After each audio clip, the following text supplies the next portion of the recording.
to be some questions that need to be asked and answered. We got a lot of folks that are going to be on our telephone lines today, local and from long distance. And I can tell you, it's going to be one of those shows that's going to make you go, uh-oh. He's going to be making some people feel very uncomfortable. And that's just what we're going to do. So make sure that you are calling somebody and letting them know that we're going to have this conversation. We're going to be talking about a case that happened several years ago. Okay? And I think that we have to do these because when you have questions and a loved one is lost, you have to make sure that folks understand that, you know what, just because somebody classified it as something else doesn't necessarily mean that's what it is. And when you start doing your own investigation to find out the truth, sometimes things just don't add up. So I had the pleasure of having a conversation earlier this week, or last week, I think it was last week, with a lady by the name of Amy Donaldson. Ms. Donaldson is the mother of Seth Donaldson. Seth Donaldson lost his life here in New Orleans, originally from Hendersonville, North Carolina, but came down here and was working at Commander's Palace. And then evidently was hanging out with some of his friends. And there are some questions on how he ended up losing his life by apparently being either thrown or jumped out of a 12-story window of a building. So since that time that I've had this conversation with Ms. Donaldson, and I don't blame her, I really do not. She is dogmatic about finding out the truth. And sometimes you have to take things in your own hands to find out when you feel that, some folks just aren't doing what they're supposed to do. So that's her son. And I got to tell you, I would do the same thing if that was my child. And with my analogy of that, I thought it was in my best interest after talking to some folks that I go ahead on and do that. Take this case and talk about it. Because I would want somebody to do it for me. I would want somebody to find out the truth. I would want someone, if I didn't get the help that I needed, to give me the answers to these questions that I have. And after talking to her, because I had the opportunity of talking to her several times, and even this morning, she came on our program this morning when we're doing our live podcast and said, hey, look, these are the questions I have. I have 51 unanswered questions that don't even seem right. So I submitted them to find out what the heck is going on. So I submitted them to the Independent Police Monitor's Office. Independent Police Monitor's Office submitted them to the NOPD. And my question is, did you get an answer back? Because you put in a complaint. So far, what I am finding out is that she did not get the answer that she's looking for. Or any answer. Not just the answer that she's looking for, but any answer. Because there was no one that answered her. Which, if that is the case, that is a shame and a disgrace for somebody that is grieving. Because I know that you would want somebody to do that for your child, for your mother, if things didn't seem right. And things don't seem right at all. The second part of this, I gotta ask some questions, is how do you jump through? How does a young man that is 5 feet 6, 5 feet 8, somewhere in that area, how does he jump through a window?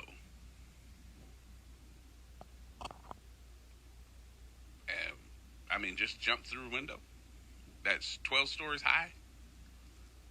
When the codes for our windows for high rises has to be a little bit better. Because y'all remember, after Hurricane Katrina, you couldn't walk down the sidewalk over there by the Hyatt. Remember why? Because after the storm had damaged those windows so bad that glass was falling from those windows onto the sidewalk, and folks were walking under the sidewalk. You could die. You could get cut.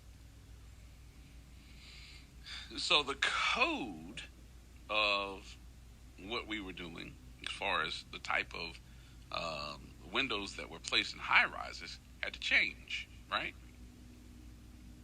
So that code changed.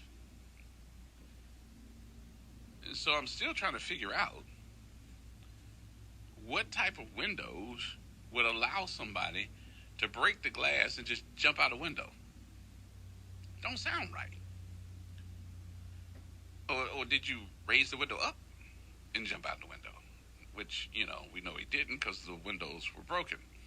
And as we saw photos or saw pictures of the glass, it was the same type of glass that I would put in my house. The same type of glass that I would put in a kitchen window. So that's what's protecting us in these high rises. So if that's the case, I guess my question would be, do we have the right type of glass in these high rises? If you're up on the 3rd, 4th, 5th, 6th, 7th, 8th, 9th, 10th, 12th, 15th, 20th floor of these buildings, of these high-rise buildings, are you protected? Is the right glass protecting you from falling? Because apparently it's not. So let me tell you who's joining us today. Let me give you some insight. And I know you got to go do your break. This afternoon, you're going to hear a report. The report is from Channel 4, WWL Television. Katie Moore did a series, and that series is called Shallow. And it is about the death of Seth Donaldson. Seth is the son of Amy Donaldson, who is saying that something's wrong. My son did not commit suicide. Something's wrong here. And with that being said, Katie has done a 3-part piece to this. And I'm like, oh, baby, she did the work. So me being who I am, talking to Miss Donaldson myself, I said, Miss Donaldson, I said, did you put in a complaint? She said, yeah, I put in a complaint because I'm not getting all the information that I need to know about my son's death.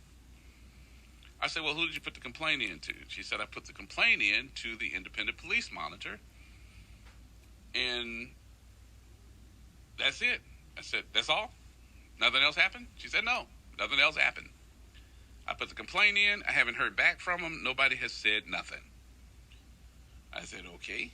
I said, so is this a complaint that you're waiting for to hear from the Independent Police Monitor, or you're waiting for hear back from NOPD? She said, I'm waiting to hear back from NOPD. said, but the police monitor is the one that put the report together. She said, yes. So me being who I am, I called the independent police monitor. Talked a good little while. The independent police monitor is going to join us. The deputy chief is going to join us today about 2:30. Then I talked to Miss Donaldson. I said, Miss Donaldson, I need you to come on the air and tell everybody what's going on. And she said, what time? So Miss Donaldson is also going to join us to give us the insight. Plus, you're going to hear the story that Katie Moore put together called Shallow that ran on WWL television. And after that, Katie Moore going to join us to talk about it. I think the only thing missing here in this conversation is you need to take a break. Yeah, that's what's missing. All right. My producer told me, you better put me in there somewhere. Y'all, we got to take a break. We'll come back. We'll start up the I'm like, you sure they still have this class? I want to know what Katie Moore did. Putting this story together, putting together two and two before I get involved, because I want to know what did she do and what did she find out. Because the information that has come out of this is so overwhelming. I'm like, you sure they still have this classified as a suicide? And let me tell some folks here before we get into the story, this is disturbing. It is very disturbing. And if you cannot handle it, I understand if you turn it off. One. So we have to do due diligence. And I'm a little apprehensive in asking questions and how this came about. I think that you too have to ask those questions. And I think this program, did it come up yet, or is it still buffering? It's still buffering with? Okay, all right. I'm just looking around and just saying, I'm still shaking my head. And if you were with us this morning, this is what you heard. Go for it.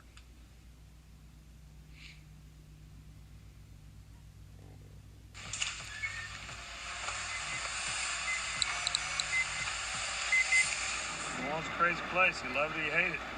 You love it and you hate it, right? I mean, it's both.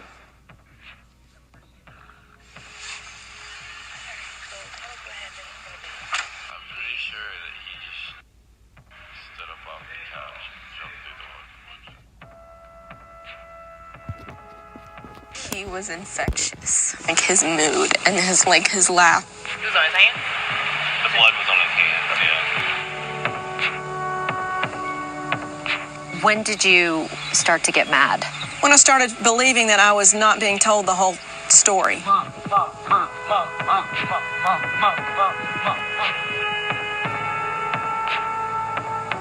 You know, he was always encouraging people and always making people feel special.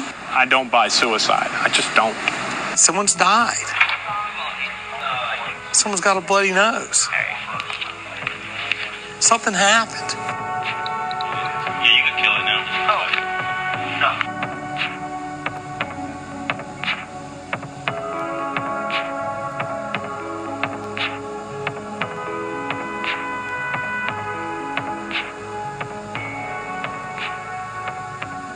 Seth worked 2 shifts at restaurants that night, in the morning at Commander's Palace and at night at Gree. He fell to his death the morning of October 28th, out a 12th floor window in the Saratoga Lofts building in the CBD. Seth had drugs in his system and he was hanging out with 2 of his friends from back home, North Carolina. They say Seth jumped through the window. And when police arrived, one of those friends had a bloody nose. The police report says suicide, and the autopsy report also says suicide. But the Donaldsons have so many questions about how Seth died that they're continuing to push for answers. And there were questions in my mind, too, that I just couldn't seem to shake.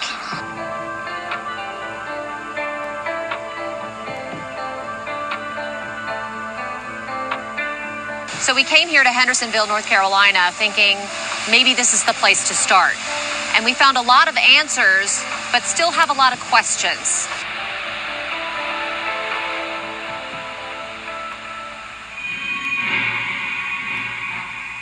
Was he shot? No. First we heard balcony. He fell onto a balcony. He got fired and What? fall into a window. What happened?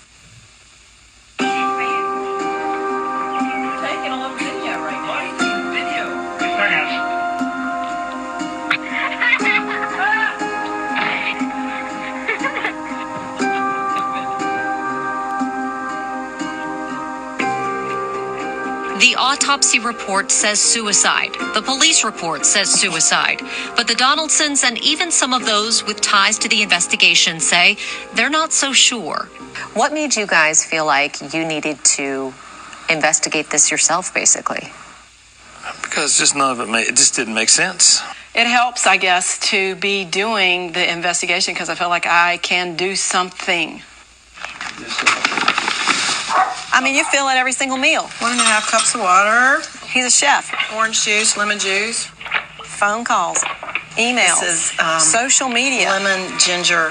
30, 20 milligram roof pebbles going 40 miles an hour. I mean, this has become my job. Phones, there were drones for the rest of my life. Flash drives.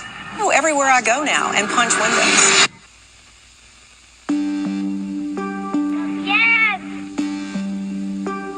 Do you miss him? Yes. Yes. I miss him every day. We met Abby Hudson at Jump Off Rock. It's a scenic overlook on top of a rock that juts out over the Smoky Mountains.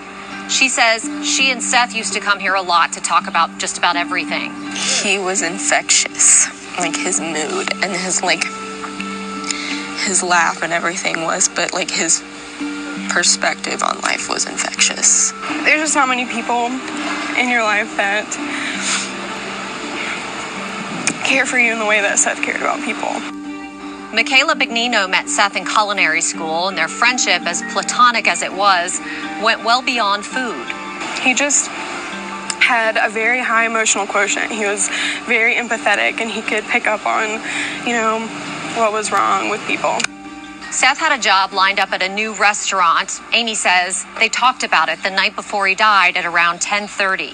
He started his countdown, 20 more days till I come home. Michaela was proud of her culinary school classmate. She was excited that he was getting a chef's job at a brand new restaurant. And within minutes of meeting her, it was clear how much she misses him. We all want to know what happened because there's no part of me that thinks that he would want to commit suicide or want to jump out of a window. We're not afraid of suicide. We're not criticizing anyone whose family succumbed to suicide, but we know the people Seth was with. And to call this a suicide is to give those other two an out and not explain their motives or what was going on and all the details. Those two of Seth's friends from high school, who we'll call John and Kelly. Those are not their real names. We're changing them because John and Kelly are not accused of a crime. They're witnesses to a death. Amy says John posted this video in the comments on one of her Facebook posts just a few hours before Seth died. Here's how Kelly describes the night to police in the NOPD's body camera footage. Did he drink a lot when he was on bourbon? Did he drink? None of us drank. Okay. None of us drank. We were just walking around enjoying the environment. Okay. I think he made one mistake. Hanging out with a friend shouldn't have hung out with. I just felt like he got mixed into the wrong crowd, and he's very impressionable. He got arrested, and Was that a wake-up call? I didn't get him out of jail. He's 28 days in jail. I mean, I could have gotten him out, but I'm not going to get him out.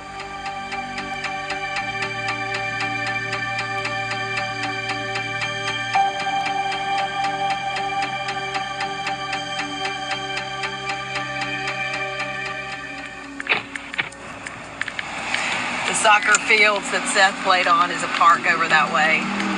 Soccer mom, tennis mom, basketball mom, cross country mom, swim mom. Detective. What in the world could have changed? Somebody deleted stuff. There's a lot of questions here. There were 70 pages of emails that I had sent to Marcia Scallon. Amy's work on this case has been staggering. When we visited, she showed us this big binder that she has that's full of information, leads that she's found on the investigation, and what she says are problems with how police have handled theirs. So you had 51 points that you felt 51 were mishandled by police. Amy is a very driven person already. I feel like if anybody's capable of getting to the finish line, it's her and Scott. I mean, and they loved Seth so much. Is it hard to watch them? Yes. That's why I avoid it sometimes. For months, Amy's mind has been mired in questions. Memory for him to go away. Did Seth jump? Did he fall? What happened to a key piece of evidence in the case? And how do you fall through a glass window 12 stories high?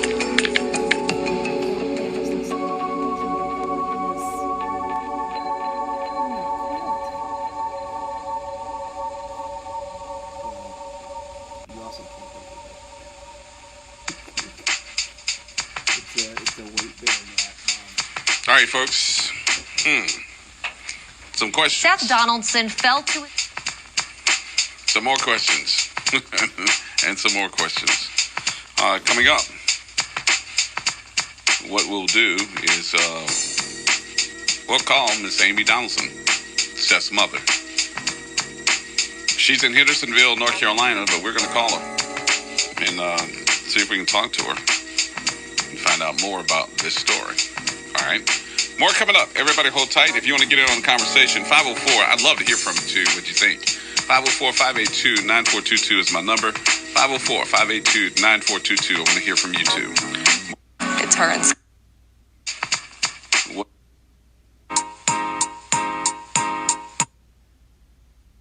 We're back with more Reality Check on WBOK. Call in with your comments and questions at 504-582-9422. All right, folks, welcome back. It is Tuesday. Reality Check is on. My name is Gerard Stevens. Glad to have your company. Make sure you get your calls in, too. 504-582-9422 is our number. 504-582-9422. Today, a conversation that I'm shaking my head about a lot. As I watch the video, as I watch the investigative report that was put together by Katie Moore, who is the anchor and also investigative reporter over at Channel 4 WWL, and having conversation with a couple of other folks in the city that know about this case. Let me be the first to tell you that some folks that I've picked up the phone to call has basically ignored that I'm calling or saying that they don't want to comment. So evidently we're going to and are stepping on some toes. That's okay. I always look at it this way. If we step on somebody's toe, just know you have 9 more that we got to step on. They're not going to call you lefty for a reason. For no reason whatsoever. All right. So let's go to Hendersonville, North Carolina, and have a conversation very quickly here. Miss Amy Donaldson is on the phone. This is Seth Donaldson's mother. Miss Amy, how are you? I'm okay. How are you doing? I think I'm calling you a little early too because I'm just anxious right now because I've been calling all these folks. Some have agreed to be on the show today. Katie Moore from Channel 4, because I know she did most of the work here in putting this together. She's also going to comment with us, and I also have one of the deputy IPM monitors, independent police monitors. She's going to also talk to us about the complaint that you put in. So I don't know if she's got some new details or details that she can't tell, but she is going to give us some information on how this thing is supposed to work. Okay? Okay. So I'm putting all those different things together. There's some more calls that I made that I just can't say live on the air right now, and I'm just waiting for them to confirm. And if they confirm, while the show is going on, then I'll make sure you know first. Mm-hmm. You're not getting anywhere with this story. I can imagine the feeling, and God rest his soul, and my prayers are with you and your family. But this dates back to what date? October the 28th, 2019. 2018. 2018. So 400 and a year and 100 and something days. So we are talking about a year, at least a year and a half. At least a year and a half. Right, close to.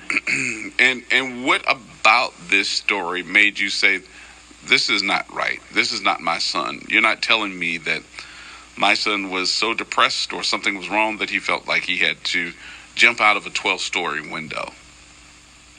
Well, it wasn't even about depression or Seth in particular. It was more about a window. I mean, I just have been a lot of places, and I've lived in New Orleans, and I know about, my kids were born in New Orleans. We followed Katrina very well, very closely. We weren't living there at that time, and, I'm not an idiot. I know about hurricane-proof windows. Mm-hmm. And then within 24 hours, the witness that was there, whom I have a very severe distrust of and have for a long time, that I didn't think of being a friend to Seth, and Seth did not think of him being a friend, sent me a video of that window. So just based on what the window did, I knew we had a problem, and what his behavior has acted like, I knew we had a problem. And I just knew Seth, and I had my husband and daughter had seen Seth just about 2 weeks earlier. They'd been down there. I had been down there about 2 months earlier. I had talked to Seth that night.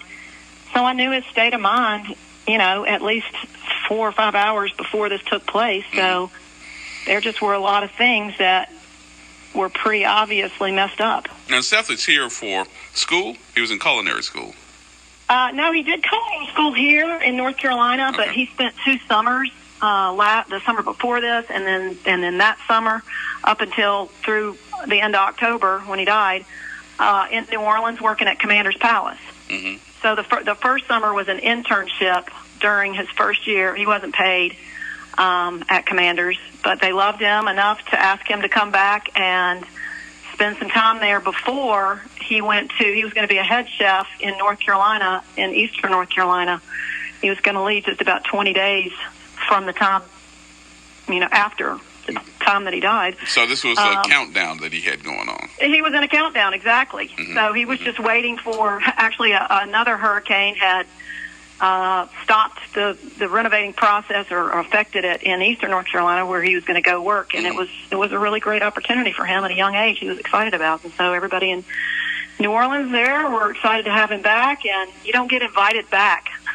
I've met along the way a number of kids who've been fired from Commander's Palace that were friends of Seth's, and it's an honor and a privilege and a lot of hard work to be there.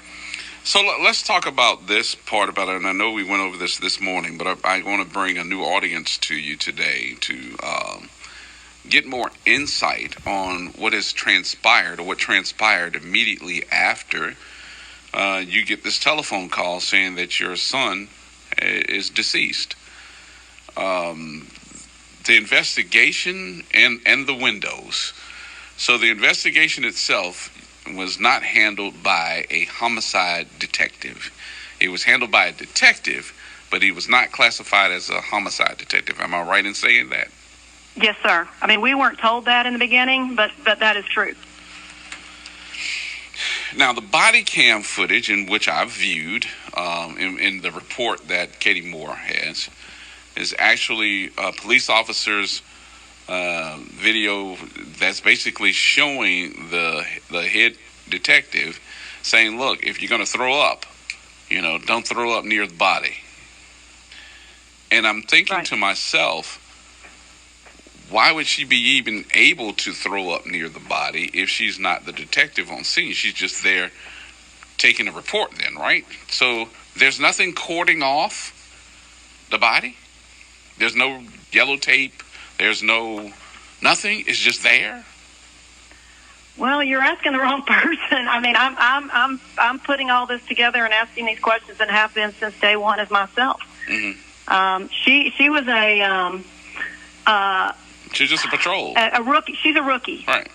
And this is her first death investigation. Right. And, there were 11 officers in total, a death investigator from the coroner's office, 3 homicide detectives, 2 Louisiana State troopers, and then she and Marshall, her supervisor, and then his supervisor, and then a third person who was also her supervisor. They were all there, but somehow they threw it down the chain to let the most inexperienced person handle the most, challenging and gruesome thing. Hold on for 1 minute here. My producer is telling me again that he got to take a break here. Okay. And I'm going to come back to you in just a minute. Sure. Hold on just a minute. All right, y'all, we take a break here. We come back.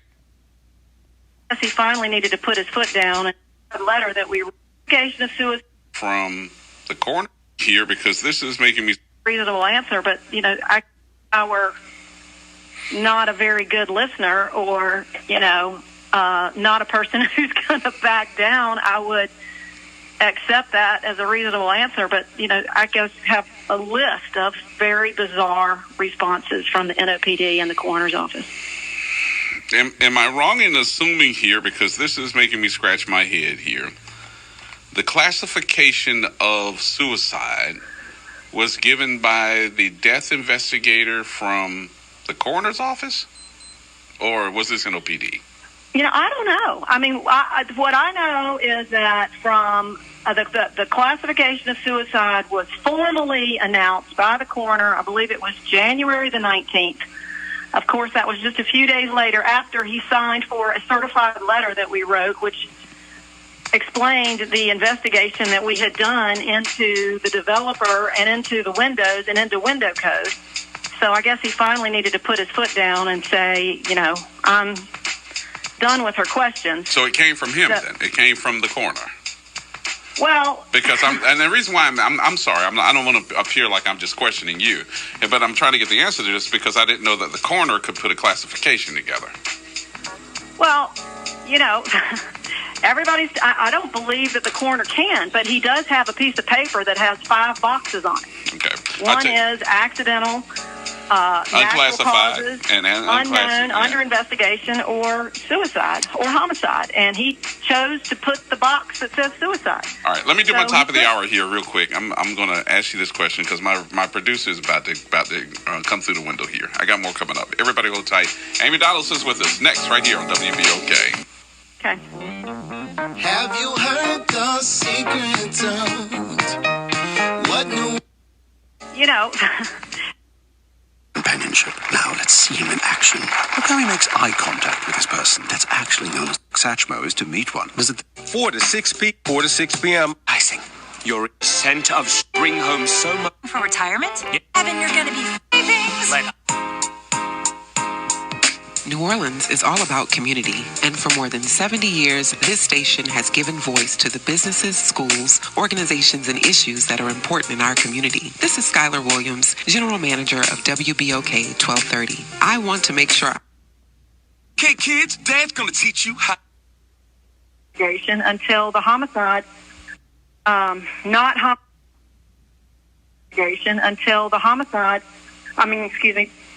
the coroner gave that permission. Okay. And if he ruled it a suicide, then there was no investigation.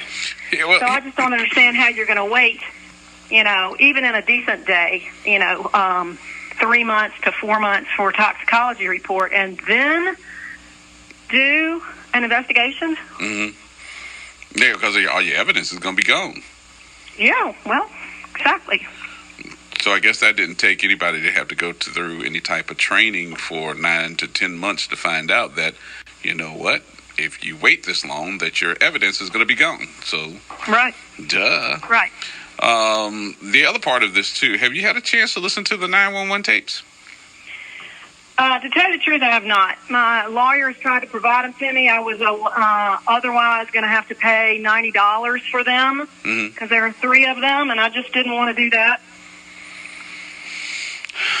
My lawyer told me it would make me mad, but since I know that the first call was 6 or 7 minutes after Seth went out the window, and I know that it was the classification of the 911 call says suicide attempt. Yes.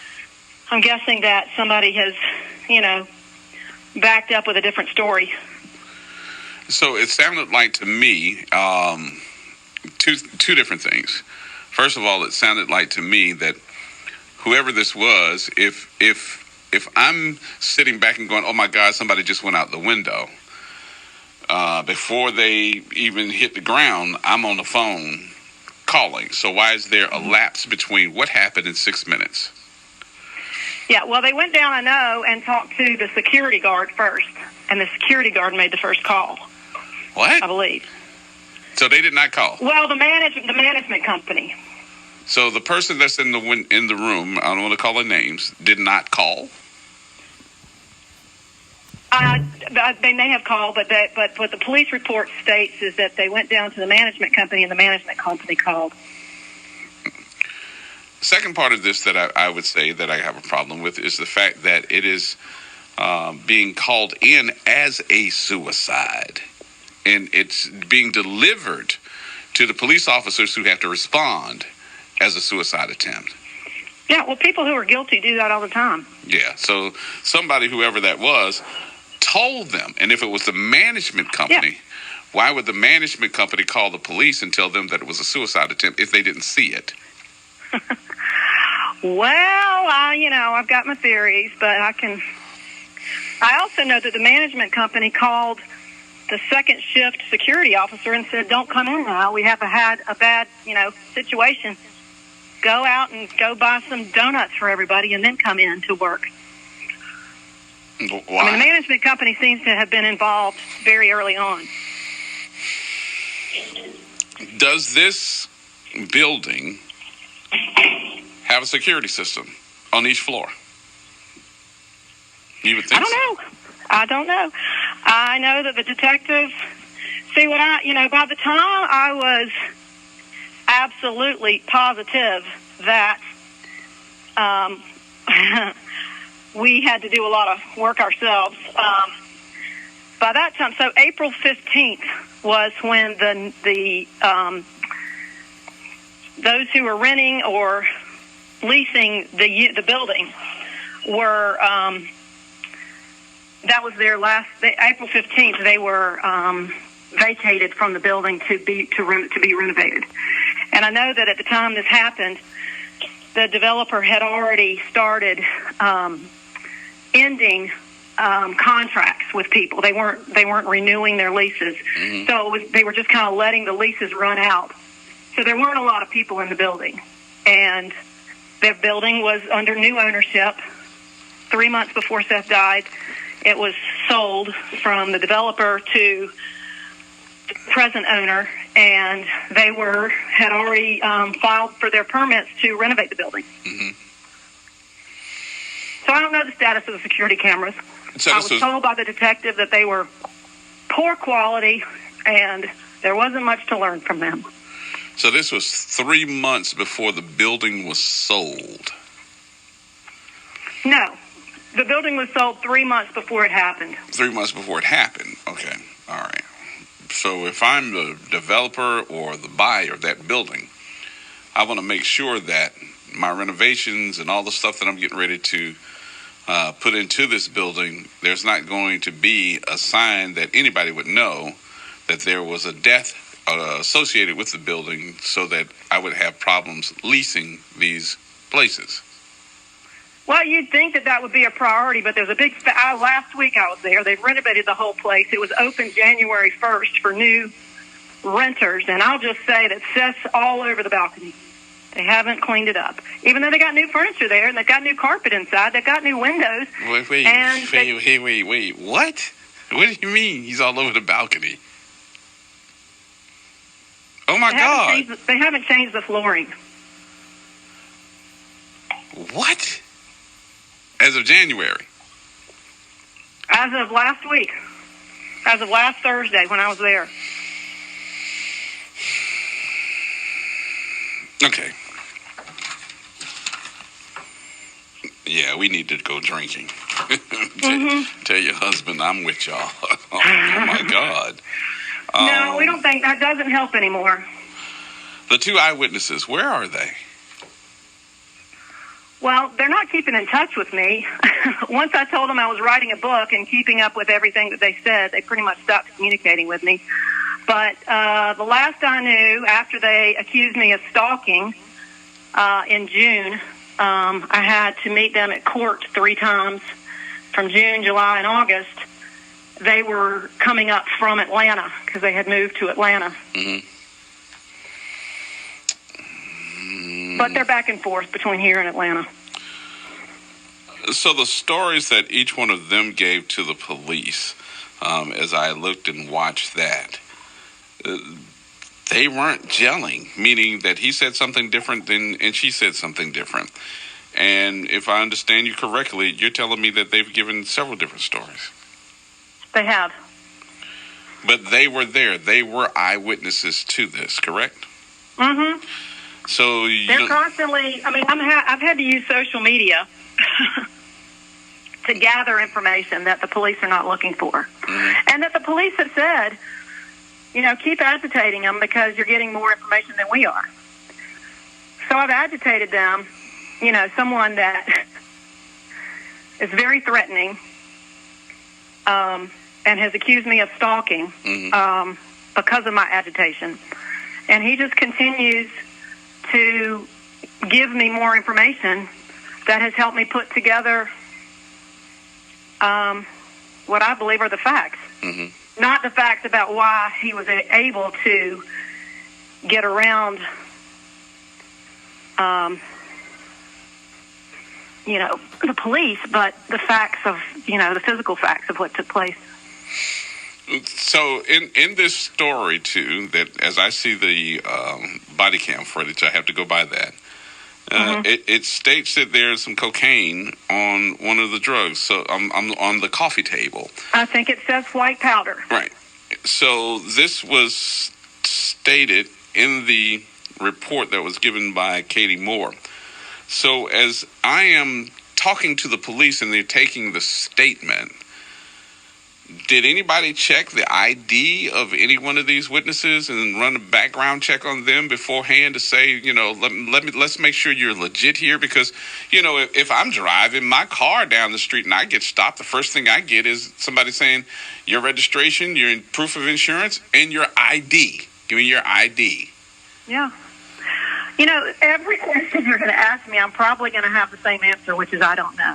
Because, you know, it's been a year and a half, and all I do is come up with my own questions like that and gather my information that I get from him and from all the other crazy people that are trying to speak for the two of them, and put it together and come up with my own scenario, which may be off, but I can't think of anything that makes more sense than what I've come up with. And you know, I don't get any answers from the police. So I forgot what you asked me about. Did anybody run a background check? No, I don't believe they did. If they didn't collect blood or glass samples and they were gone in 24 minutes, I doubt that they took time to do a background check. And when you say gone in 24 minutes?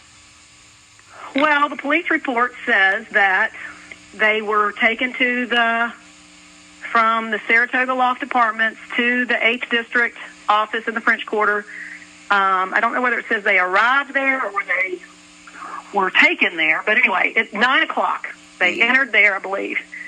He pled the fifth. He didn't give a statement either, like I said earlier, either because he wanted his lawyer there or because he was too inebriated or whatever to make a logical statement.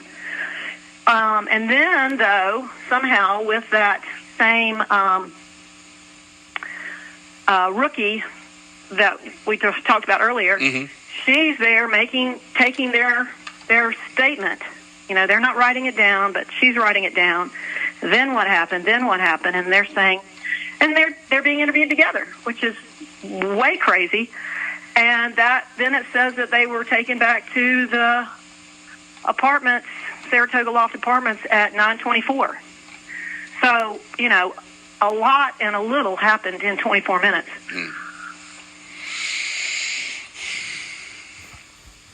That's all the questioning. 24 minutes. That's what the police report says. I mean, like I said, I haven't seen the full-on body cam video. So am I wrong in assuming, too, here in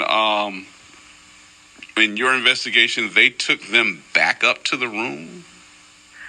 Well, I don't know who they is. I don't know who went back. So how did they end up back in the room? Well, they were escorted by that same rookie. By the police? Yeah. Oh, wow. Back to the crime scene. Back to the crime scene. Well, they're not calling it a crime scene. They're saying it was a suicide, so it wasn't a crime scene. Where there is a white powder substance. It looks like there had been a struggle in part of the room because I saw the video. As a matter of fact, one of the folks had said to me, said, "Did you see the couch?" I said, "No." I said, he said, "Go back and look at the couch." The couch was broken on one side. I know. And there was blood all through the place. So I'm trying to figure out, was there no samples of the blood taken to find out whose blood it was? No. I mean, they have confirmed that they did not take blood samples. They did say that they took the sample of, they took the cocaine, but they didn't test it. What? Wait. They didn't test it? Well, Katie Moore, when she did her report in May, said that the police would not confirm whether it was tested or not. So to me, that means they didn't test it. But I don't, however the police want to say they did or didn't test it. So, that evidence person is another person that we have named in our second complaint with the Integrity Bureau.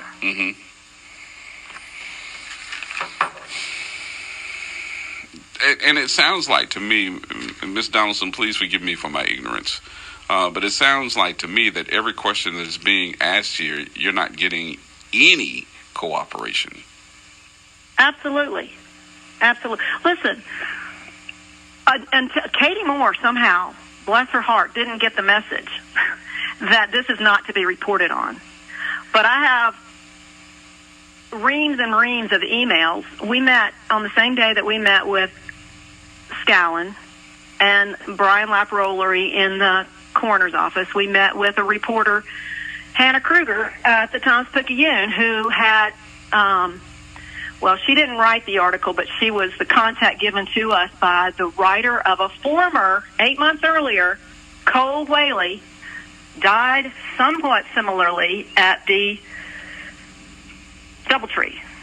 And it was Valentine's weekend at the Doubletree. He came down from Mississippi with a fraternity house. He was at a party beforehand, lots of drinking, lots of witnesses. And it was ruled an accident. But that he was charging at a window that was down a hallway. And he rammed it, and he rammed it, and he rammed it, and then the window went out of the front. I mean, the window didn't break, the glass didn't break, but the frame around it came apart from the building. So he died there. And, of course, the person who, WWL reported on that, NOLA.com reported on that, the Advocate reported on it, and it was very well written about. And so my brother-in-law, who is a Duke professor, public health person, 8 days after Seth's situation, wrote to the author of that article and said, "What's up? Why haven't y'all written about this? That seems mysterious after 8 days not to have gotten the police." So that started a whole several months long question about whether or not there was an actual police report. Because we heard from the Lens and from the Advocate and from the Times-Picayune up through February that there was no police report filed, that they could confirm what I was saying. I mean, I was basically giving them all the information I had and them saying, this is hearsay. To the point that I said, well, I guess I'll have to file a missing persons report because I still didn't have a police report and the media didn't have a police report. So I told the detective I'm about to file a missing persons report. And then I just decided, well, how about let's do this, because I don't trust the police to even respond to a missing persons report. I paid my $280, I think, to the Advocate on Mardi Gras Day and published, because nobody there was really editing obituaries. Mm-hmm. But I published his obituary saying that he died tragically and named the location. And, of course, that's the first time I've been calling, and we've sent certified letters, and we've been down there twice already, but we hadn't been able to get anybody's attention. But the next day, that's how I got the first of 2 phone calls from the chief of police. Mm. Okay, so now, there's been a change in the leadership of the NOPD. I'm not saying that Sean Ferguson doesn't know about this, but this was during the time of Michael Harrison, too, then, correct? I know.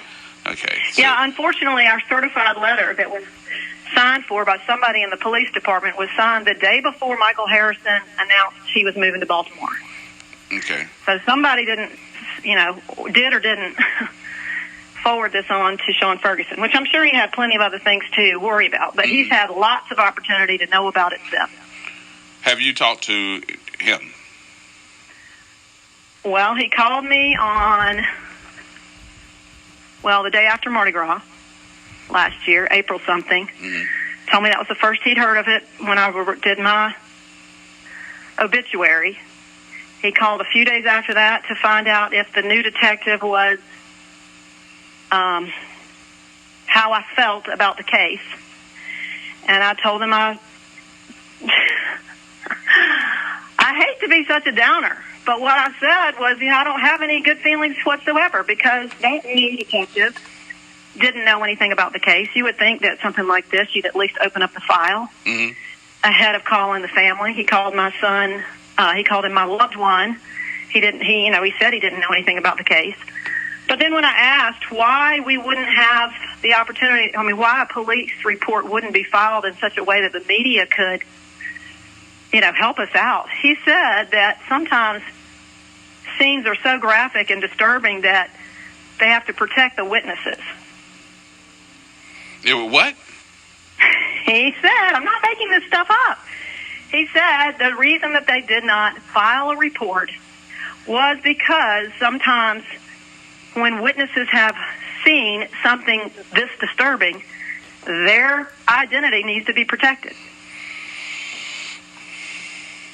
I don't get it. I'm trying to put 2 and 2 together. This is somebody that saw. It's just a stupid story. He knew that there was no police report. Oh. He's just telling me something BS that I'm supposed to be too stupid to not see through. This is not a shooting. This isn't retaliation. You're talking about somebody just said that my son just jumped through a window here, and I need the police report. I want to see what the investigation has led. If they are saying this in their confession to say, hey, look, this is what I saw eyewitness-wise, then what will they have to look for to be protected? Protected from what?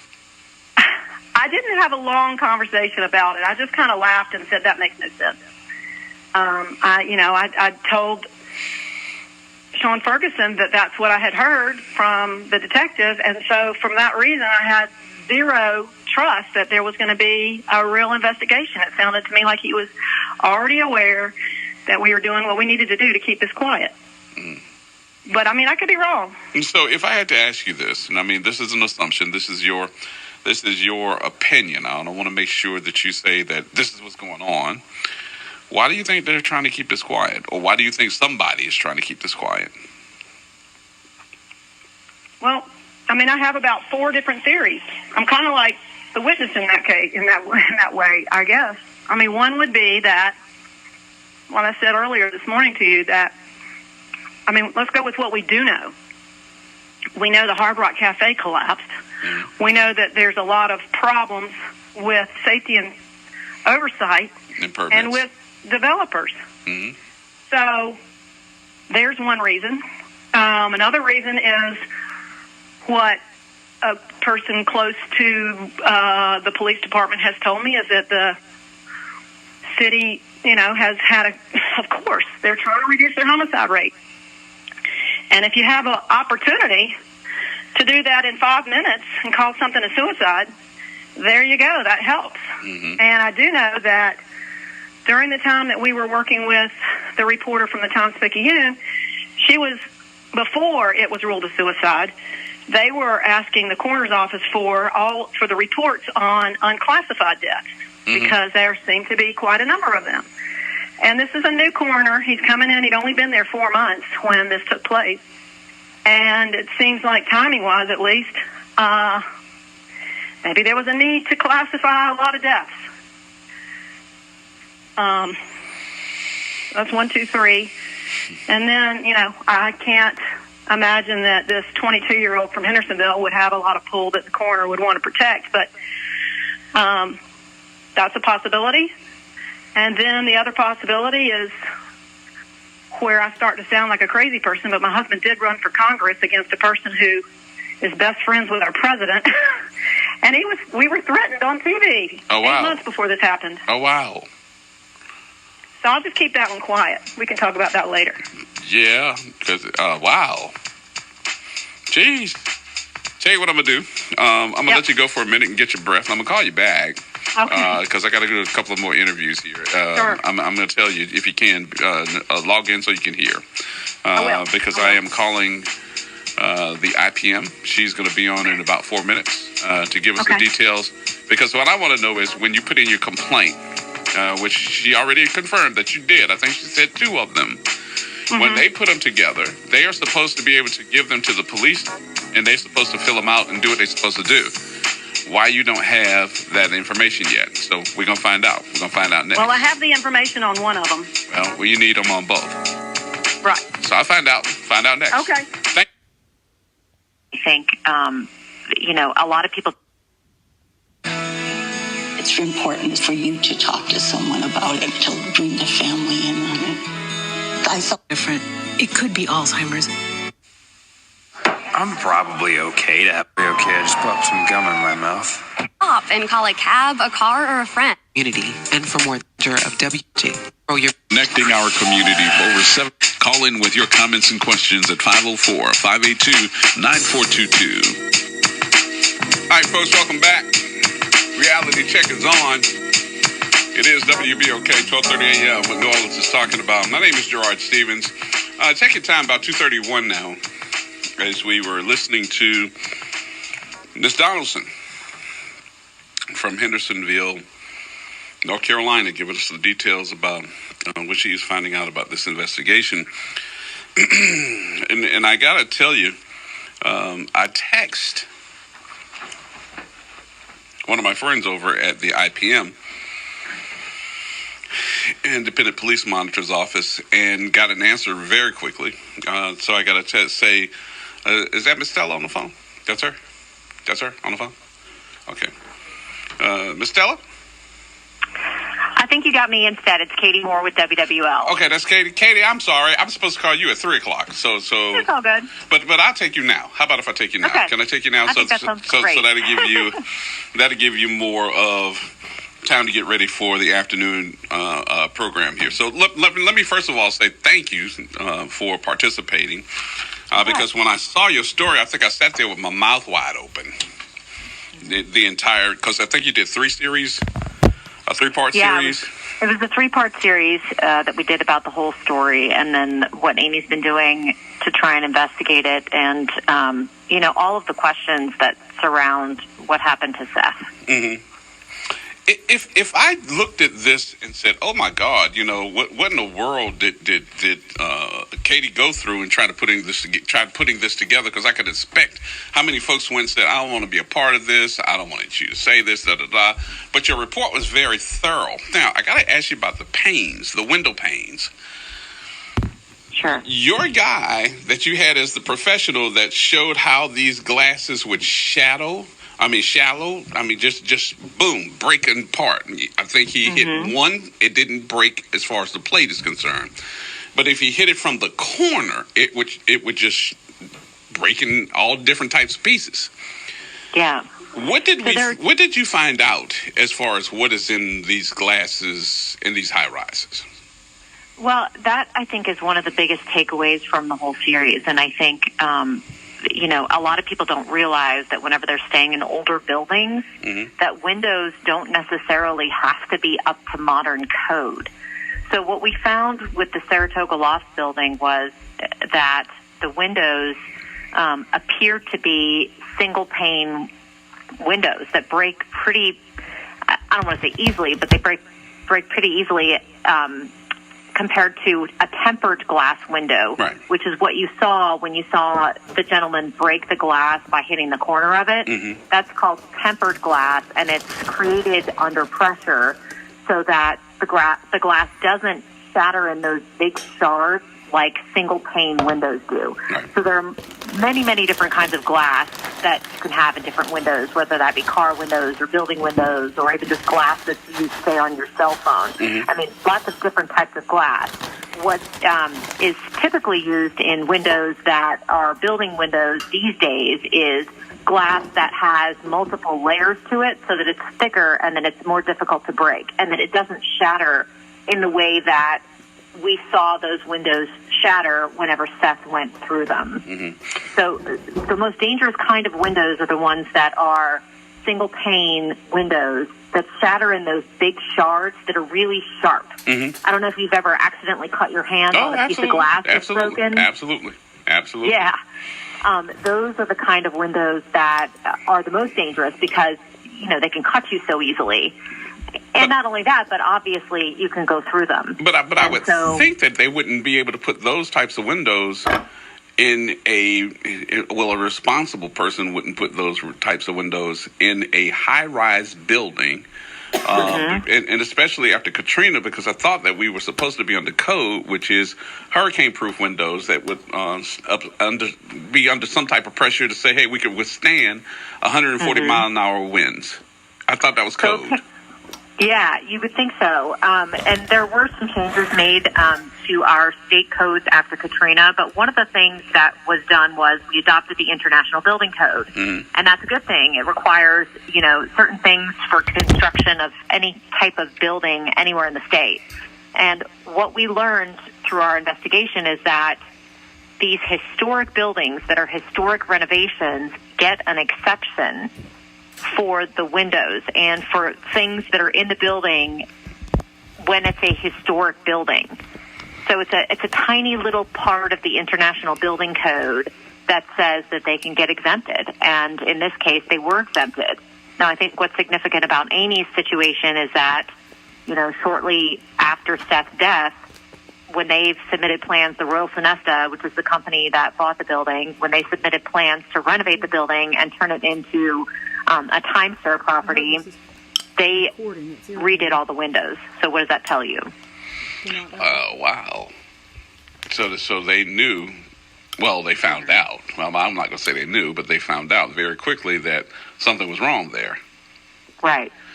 So did anybody say anything about what was there, why they redid them? Or they just... No, they didn't comment for our story, but I also know that, the Donaldsons have sued the property and the property owner. So I think there's a litigation factor there. Whenever anybody gets sued, they tend to not want to talk to you about stuff. Right.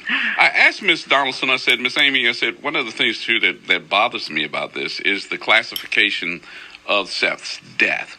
Your findings. Who classified Seth's death as a suicide? Was it the coroner or NOPD? Because I didn't know that the coroner could classify it.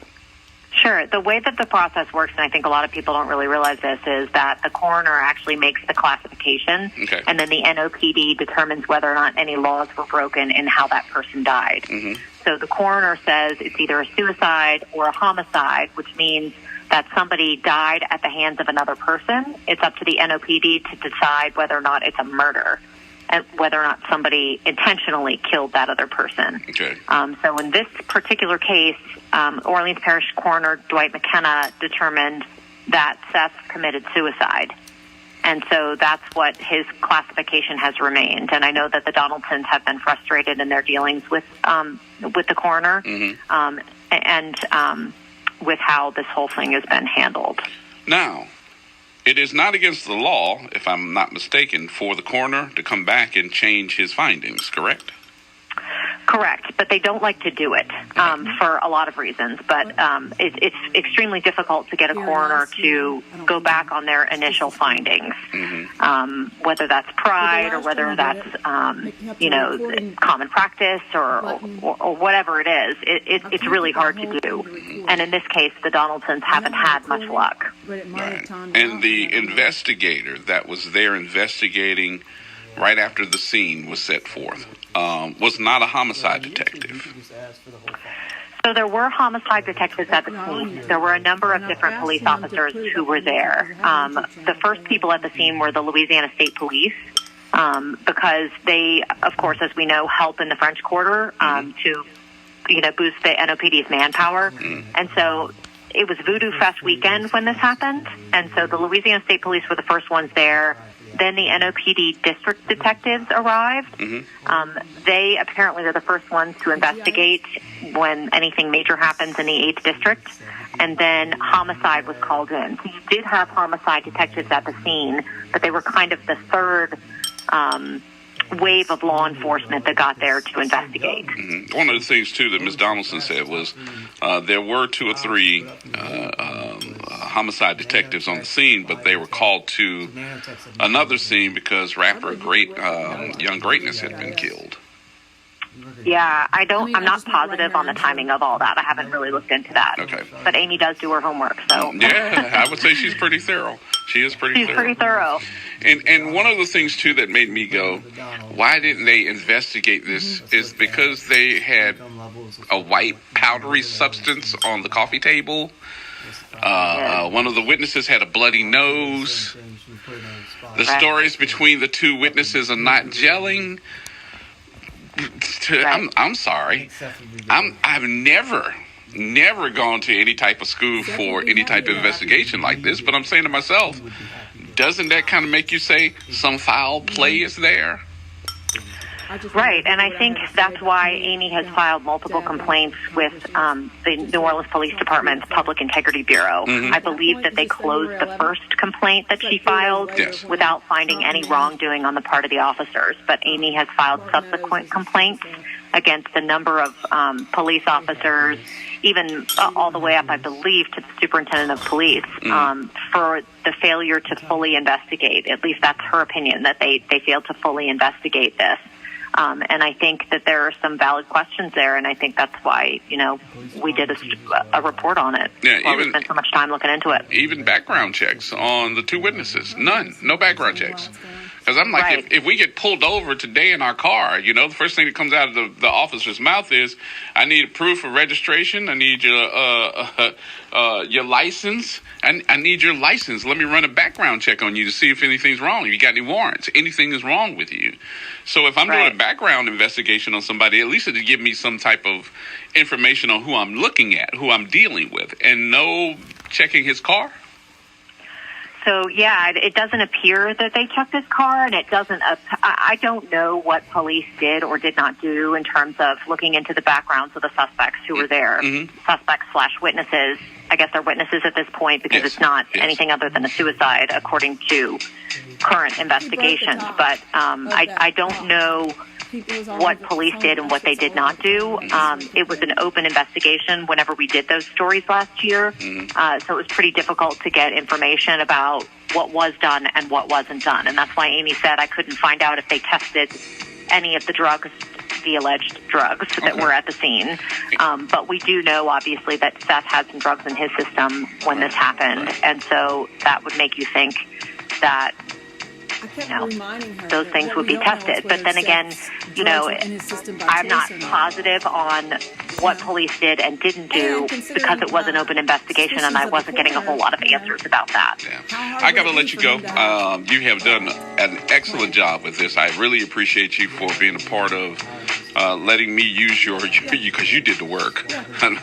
Basically. But small plug here. Wait a minute. Hold on. Don't cut me off. Don't cut me off because my producer's going to cut me off here. As somebody that hosts the show, you want to be like, producer, be quiet. You're on air today at what time? I am. I'm on air today at 5, and I also have another special report coming up tonight at 10 about school violence. and incidents of violence that have been reported in our local schools. Oh, People boy. might want to tune into that too. Yeah, I know that will be that'll probably be interesting for a lot of parents too. And look, here's an invitation. If you want to come in and have a one-on-one conversation, like an hour or two, anytime with our public, please feel free. Be part of this family as well. Come on over. Just call me up and say, "Can I come to your show today?" You know, I'll let you host. Give me a day off, please. I love it. I will definitely take you up on that. But thank you so much again, because I think you did an excellent job with the report. I know a lot of folks appreciate it. I sat there with my mouth wide open, so I'm saying, oh my God. So I got to call her. So thank you so much. I appreciate it. And today at 5 o'clock and also 10 tonight then, right? Yep, absolutely. I Thanks appreciate so much. you again. Thank you. Okay. All right. Katie Moore from Channel 4, y'all joining us. All right, take the break. Do you want to take the break? Take the break. Good Lord. Let's take the break. We'll come back. We'll also reach out for the IPM here for the Independent Police Monitor's Office. You're listening to WBOK. It's 12:30 a.m. It's what New Orleans is talking about. Hello, New Orleans. Of this sort, you know, find out. Lucky, caring for my brother is far from easy. But he's a part of me, like my arms and legs, so I'll be his. No time for tired. Nothing can disable this love. Support media. Thursday, you will be caught in an extreme flash flood. Brought to you by FEMA and the Ad Council. Realizing that mommy and daddy haven't eaten in a We afford pay for me. Schools. WB. Well, you need That's to talk 5. to Paul, because that's what he was doing. I don't even know if that's what he's working in.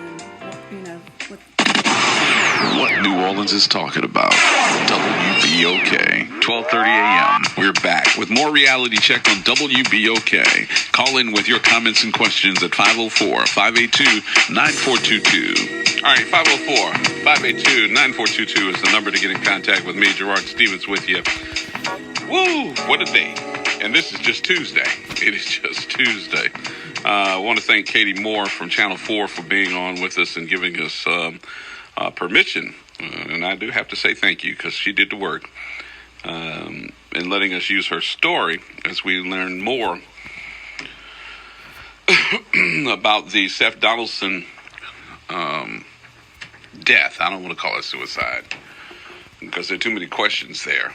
And I think that we have to pay attention to how we classify certain things and what's wrong with New Orleans. You understand what I'm saying? What's wrong with New Orleans, in the sense of we're finding out just by having this conversation. And Miss Amy, I know you're listening right now, but understand what I'm saying too. Because one of the things we need to understand is your son's death could actually be doing a greater good for a whole bunch of folks. That sounds very selfish. So let me tell you what I mean by that. I thought so back in If we find out that all these pane windows he's so confused about the have been put into these high-rise buildings because somebody either took a payment, there's some deputy or some I said deputy, but developer that's trying to cut corners. If we find this out, then what's going to happen is that your son's death is going to make somebody check up on it. And I think, in all honesty, that could be something for the greater good of New Orleans and the folks that won't have to go through the same thing under, I don't know how to put it any other way except saying, you know, this could be doing some folks some greater good, and I hope you understand. And that's what I meant. Nobody wants to know that their child is doing something of this sort, you know. Find out on your own, you know, not under the expense of using my child, but find out on your own. So I don't know where this is going. I'm texting, I'm calling, I'm talking to everybody. And the reason why is because I want to make sure that all I's are dotted and all T's are crossed. And if I don't, no, we crossed the I's and we dotted the T's. Then I'm thinking I'm doing a half-ass job. Does that make sense for you? If I don't, I think I'm doing a bad job in putting all these different things together. You know what? Let her know, because I'm having my producer to call the IP, because that's who it's supposed to be, IPM. Let her know we're going to call her at 3, right after the break. So to think about this, yeah, we're going to do it at 3 o'clock.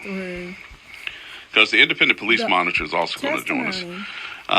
Because I'm talking so much and talking to people so much, I'm losing track of time, and I'm also pushing my producer to move some stuff around here, which is, bad thing when you're trying to keep on target. Inspector General made them just last week. And I mean, even since then, I put in a call too, and they still lie. And I doubt I get a return telephone call. I put a call into the coroner's office. I don't think that they're going to call me back, because a lot of this is making reference to that office. Mm-hmm. And I just want to make sure to give them the opportunity. I know Mr. McKenna. Mr. McKenna know me.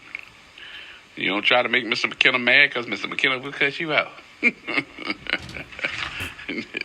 So I got a call into his office. I want him to speak upon this as well. And I think that he will, but again, you never know. You never know. You got to take another break. All right, take another break. Catch up. Take another break. With the mustard. There we go. What is that song? Some of us have just put our trust in all these different situations, and I got to tell you, I'm sounding like Fred Sanford every single day. Don't do it, dummy. Don't do it. So what does that mean? There's another part of this story that sometime next hour we'll be hearing too, that Katie Moore did. You heard me ask her about the shattering of glass and what she found out in her investigation, as she talked about the different tempered glasses along with the regular paned glass. You will hear that part as well. We will also talk in just a few minutes to the IPM, the Independent Police Monitor. The deputy is going to be with us. I guess we got a little bit mixed up in our timing. That would be on me, but we're going to find out. All right. What a day. And of course, we want to hear from you, because my folks are texting me going like, what in the world? I know. And Miss Amy is online with us as well. We're going to talk to her next hour as well. And Miss Amy, I got to tell you, unfortunately, what I'm finding out in this part of the story is that a lot of people just didn't know. They just didn't know, which is terrible. Never heard of it. All right, top of the hour coming up. We'll come right back and we'll talk to the Independent Police Monitor. More coming up in just a minute right here at WBOK.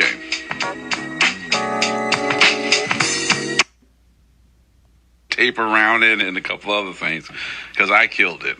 Thank you so much for joining us. And your position is you're deputy of the Independent Police Monitor? Yes, sir. I'm the Deputy Independent Police Monitor for the City of New Orleans. So I report to the Independent Police Monitor. Who is Susan Hudson herself? Yes. Okay. Can we get into, you'll tell me how far I can go here. This issue or this case that we see with the death of Seth Donaldson, who's been classified as a suicide. His folks, especially his mom and dad, are saying that they don't think that this is the case, and looking at police work here and saying under their preview that there is some shoddy police work. Are there some things that need to be improved here to give them some type of closure? Well, I think just speaking generally that anytime we have multiple agencies on a response for an individual that has died, we want to make sure that all of those agencies are working effectively to make sure that any necessary investigation is being conducted on both sides. Mm-hmm. So here we had Louisiana State Troopers, we had our coroner's office, and we had the NOPD on the scene. So we are in the process of conducting a thorough review of all of the investigations that were conducted on the NOPD side, because that's the only side that we have jurisdiction over. Mm-hmm. And we do want to make sure that if it was required that there was an investigation conducted, that investigation was conducted. I think that Ms. Donaldson stated that she met with someone from the IPM's office and stating that there have been some complaints put together by her. Am I right in assuming that? Yes. With that being said, though, those complaints, and I think you told me that you all had to then thoroughly go through and compile them, correct? Yes. So our office is a complaint intake site. So anyone in New Orleans can come to us and can talk to us about any allegation of police misconduct. Mm-hmm. And here we did receive complaints from Ms. Donaldson regarding police misconduct for how her son's death was investigated and the response that occurred afterwards. And with that being stated, and I need to ask this correctly, so make sure you correct me if I'm asking wrong. That complaint and the compilation of what you had to do and putting that together, you then forwarded to the powers that be over at NOPD then, correct? Yes. So at this time, we do not have investigatory powers. That means we can't conduct our own investigation. Okay. So it does mean that we compile a complaint referral. And what we do in that complaint referral is we review what information the complainant has provided us, and then we make some preliminary recommendations on possible misconduct allegations that could be raised against officers. Mm-hmm. And then we do a preliminary identification of what officers could be included in any misconduct investigation. We also start reviewing, in a very preliminary sense, some information that might be available about the incident. So we might review field identification cards, electronic police reports, or body-worn camera footage. And then we compile that into a complaint referral. We send that to the Public Integrity Bureau with the expectation that they conduct an investigation. Now, we might monitor some parts of that investigation, or at the end of the investigation, we might decide to complete a case review. And that's where we take every aspect of the misconduct investigation that was conducted by the Public Integrity Bureau or the NOPD, whatever branch of the NOPD conducted the investigation, and we review every part of that investigation to determine whether or not it was a thorough, fair, impartial investigation that considered all of the concerns that were raised by the complainant. Mm-hmm. And then what happens? Is that supposed to be answered? Should there be an official answer that comes back to you? Does that go to Ms. Donaldson? Where does it go from there? So from there, there's kind of a couple different places where it can go. Okay. Now, notice what you said. You said it can go. Where it can go. So based on what we find when we complete the case review, mm-hmm. It can start a series of conversations with relevant NOPD leadership about possible next steps to possibly rectify aspects of that investigation. And by rectify, I mean just address gaps or confusion. We also will use it as part of a wider conversation with NOPD about their tactics, their training, their policies, and the way that they handle similar situations. Because we always want to look to the bigger picture whenever we're working with any individual, and we always want to make sure that no other family is ever put in the same position again. Now, of course, when we're complete with our case review, we are going to provide a copy to Ms. Donaldson for her to be able to review and to be able to add to her documentation on this incident. And from there, she can use that case review in any conversation she might be having with other agencies. So let me make sure I got this correct. So that means that you all are still working on her issues. You don't have them completed yet. No, we do not. So right now, there's one misconduct investigation that was completed by the NOPD. Mm-hmm. We met with Ms. Donaldson and continued facilitating conversations between Ms. Donaldson and the leadership at NOPD. At the end of those facilitated conversations, Ms. Donaldson did elect to raise a new complaint against the NOPD. And we took that new complaint and we have sent it to the NOPD. Mm-hmm. Our understanding is that is currently being investigated by the Office of the Inspector General. So upon the completion of that investigation, we are going to complete a case review of both of the misconduct investigations that were conducted. Mm-hmm. Does the NOPD have to answer this? Because I noticed you said, and where does this go? You said it can go, but do they have to answer these complaints? Yes, they do. They have to respond to the complaint that's sent to them. They do not have to investigate the complaint, but they do have to process it, as in they have to receive it, they have to consider it, they have to conduct some type of preliminary steps if they're choosing not to investigate the case.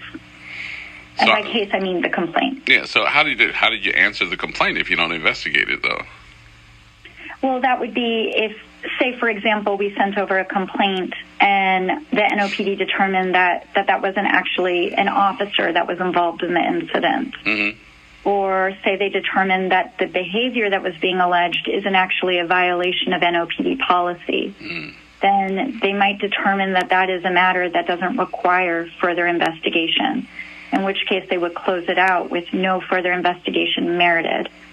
But for the most part, if you're alleging misconduct through our office, you're going to see some type of investigation conducted.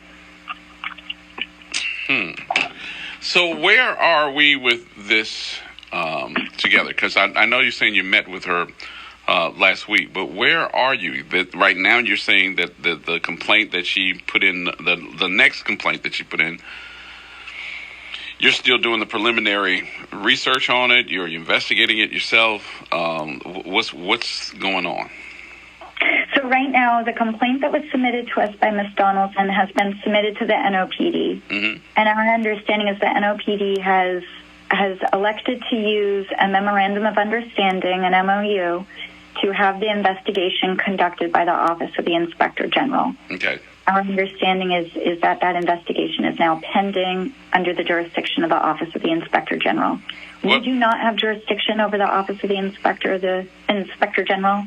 We only have jurisdiction over the NOPD. Mm-hmm. But upon the completion of that investigation, we'll have a far more thorough understanding of all the steps that were taken by the NOPD on behalf of the Donaldsons, and we'll be in a better position to be able to offer recommendations and an assessment on that investigation. And I just see how thorough she is. This lady got a binder, of information that made me go, holy cow. Yes, she's been a wonderful advocate for her son. And if we can just say that we've really enjoyed working with her, though, of course, not under these circumstances. Mm-hmm, mm-hmm. But she has been a fierce advocate for her son, and we really admire that. She's also shown a lot of patience as she's worked with all these different agencies that have touched on this investigation. And we know that has been a challenging process. Well, one of the things I had to put down and slow my roll on, I said, how come you all weren't out at the investigative scene? And I was like, that was not a police-involved shooting. Correct. So if it was an officer-involved shooting or which we would call a critical incident, or if there was an in-custody death, so if there had been a death while this individual was in custody, then yes, our office would be out there, as our office always is for any critical incident or in-custody death. Mm-hmm. And we would have been able to monitor the investigation from within the first hour. Wow. One of the questions I would have for you, did you get a chance to listen to the 911 tapes? And are the 911 operators also under your preview, or is that just the police department? So at this time, we can't comment about what steps exactly we're going to be reviewing and what we've already reviewed or will be reviewing in the future. Mm-hmm. But I will say that 911 operators, are not under our purview, our jurisdiction. That's part of the Orleans Parish Communication District. Right. And we do consider them a partner agency. We do work with them. Mm-hmm. So that means that if we do receive a complaint regarding how anyone on the command desk responds to a 911 call, we will provide that complaint to their office for them to be able to conduct a swift investigation into it. And they do. They have talked to us about how they investigate allegations of misconduct. And they do have their own process in place. Well, let me throw this into you. I don't know how far you can go, but one of the things that I find out in this, this whole scenario, is the fact that this was called out as a suicide before it was ruled a suicide. So I'm trying to figure out how does someone call out a suicide for the officers to go investigate and before there is a classification of suicide. So that's going to kind of go into a different jurisdictional element than what we oversee. But I will say that, there are preliminary classifications that are made that might change during the course of an investigation. Mm-hmm. So I'm trying to put something together that doesn't necessarily mean it's a violation of anything then, correct? It may be, it may not be. We can't say at this time. Okay. Very good. Well, you answered all my questions. I really appreciate y'all for being a part of this. Tell Susan I said hello and keep up the good work. Of course. We appreciate your time and attention on this important matter. And we're going to, keep talking about this because I think that, no one wants to hear of a child or anyone losing their life because of, going out of a window. But I think there's something wrong here, and that's just my personal opinion.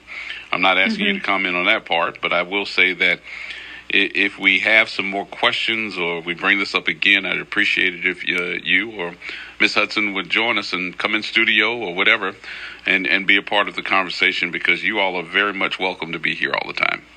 And we appreciate that. And the community is always our first priority. So anything we can do to make sure that we're including the community in our work. And your show, this is a great opportunity for us to be in communication with the community that we're seeking to serve. So, yes, please. I appreciate you again. Thank you much.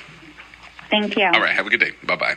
You too. Bye. That is Ms. Stella Cement, who is with the Independent Police Monitor of the NOPD. All right, y'all. 504-582-9422 is our number. What are you getting out of this? Because we're going to come back. We're going to play this second piece from Katie Moore. The second piece that comes from Katie Moore in her... I'm just looking at it and I got to shake my head, y'all. I'm lost for words. Because what I'm finding out is that there's something wrong with this. If it's not the investigation part, it's the part about the windows. Makes me think twice before I go into a high-rise. More coming up, folks. Tell me what you think. 504-582-9422. You're listening to WBOK. It is what? Like you. One of the things, too, that make... With your comments and questions at 504-582-9422. All right, for a second time, 3:23 now. Today's a different day for me. I have not been lost for words in a long time, Wick. That's why I'm like, I don't know what to say. I'm stuttering in here today. I'm like, what do you say? What do you say when you know you got a young man who lost his life? You got his mom on one end of the phone. You got the lady who did the investigation for television on the other end of the phone. You're trying to do as much as you can to reach out for these folks that you have some type of relationship with, like the Independent Police Monitor, like the police chief, like somebody like a Katie Moore. And you're not getting... In every tune, you got somebody saying, oh, yeah, but we didn't tell you this. And I got a mother with a whole binder of stuff that she's saying these are unanswered questions.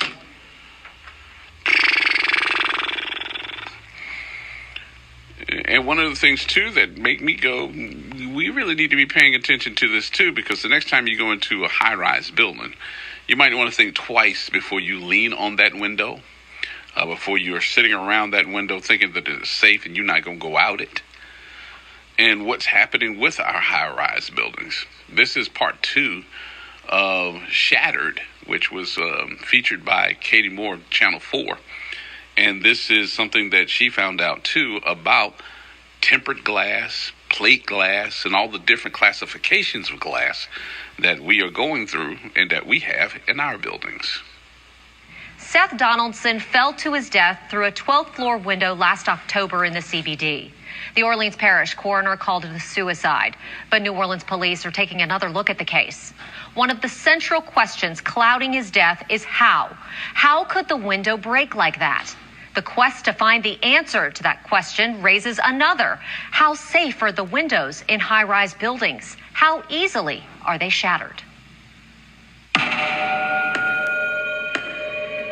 glass. The neighbor. If you think about it, it's both a protector and a killer.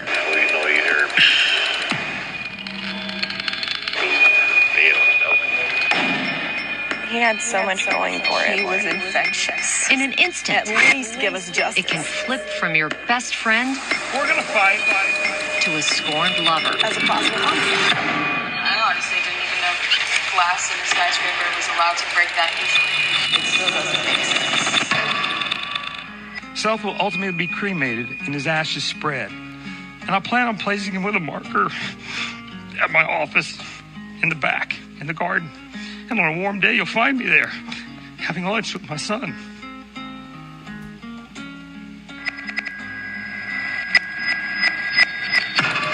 With each piece, each pane, each shard, hiding a translucent little secret deep within. It's never all cleaned up. We revere it, yet fear it, because you can't see or feel how much it will take to make it break.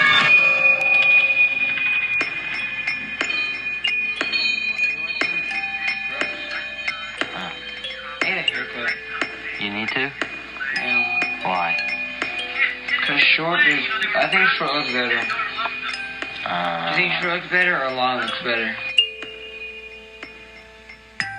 Seth Donaldson had a bright future. He had so much going for him. He wanted to be a chef. He was working at Commander's Palace. Very energetic, very hardworking. That hope ended. His life ended. October 28th, when he crashed through this window and fell to his death. Did he jump through it? Did he fall through it? Just a lot of loud noise there. Was he pushed through it? Sound like they struggled a little bit. His parents say the investigation into his death was fatally flawed. But that's not the end of this story. He fell through a window? I think if he were thrown up against the window accidentally, there's a very big problem with the window. You can get through a window, but it ain't easy. Shouldn't be easy. Are high-rise windows safe? There's a crack in everything. But like he says, that's how the light gets in.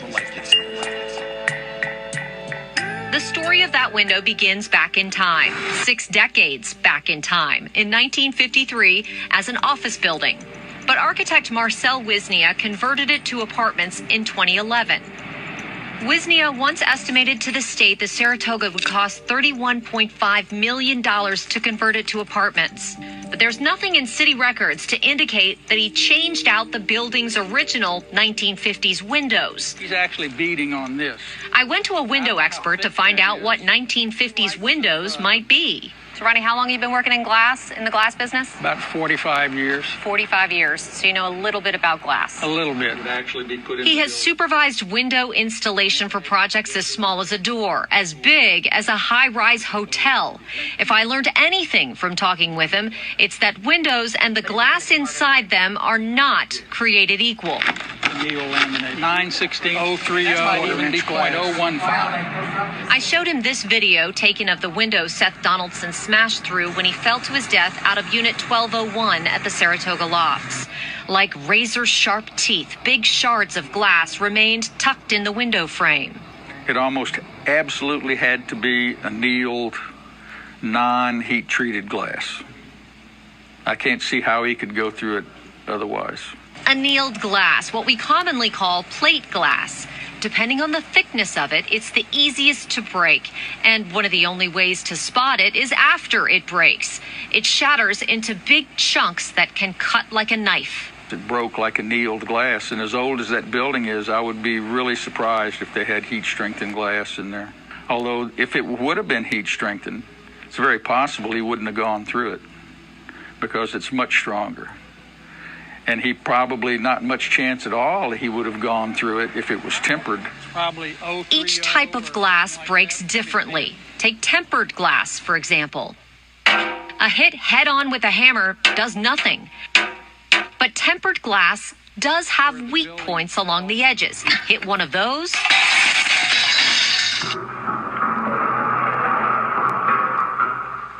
Even that can be considered safer than the type of glass likely in the Saratoga windows because the little pebbles are not as sharp. In fact, New Orleans Glass uses them to pad their parking lot.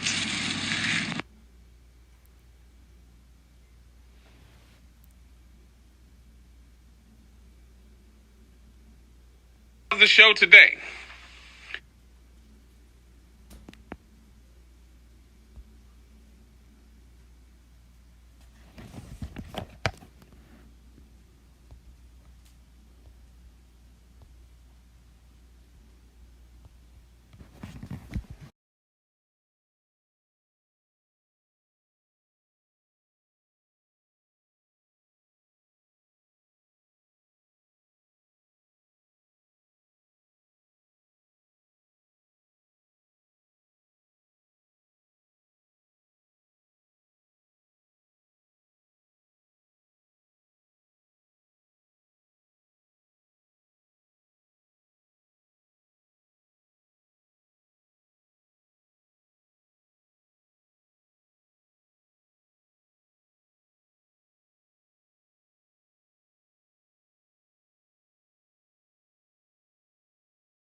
Do it. Affordable awkward moment. Canada knows. Why do you have to break up with her? Be a man. Just stop calling. If you want, I'll do it with you.